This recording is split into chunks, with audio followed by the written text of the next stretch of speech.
Hi everyone, Georgetown Soaps here. I am making another batch of my Eucalyptus essential oil soap. Love this soap, smells really good. It sells really good year round, but especially in the fall and winter, it just smells really good. It's clean, refreshing, and of course I add activated charcoal to it.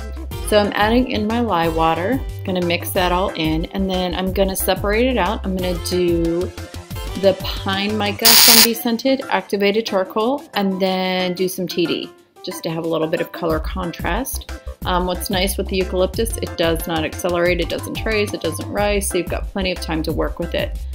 So I'm going to go ahead and just let you guys enjoy watching, and I'll be back for the cut.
Alright, and I am just finishing up the top. Thought I might do a little bit something different and unusual, for me at least. I know a lot of people do this type of design all the time.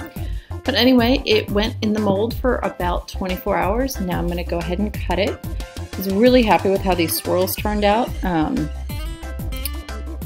Just really happy with the swirls. Sometimes swirls don't turn out how you think they will or should. Sometimes what's in your head isn't exactly how it comes out in the actual design. But anyway, I'm going to go ahead, let you guys finish up watching the cut, and I will see you on the next video. Thanks for watching. Thanks for subscribing. Have a great day.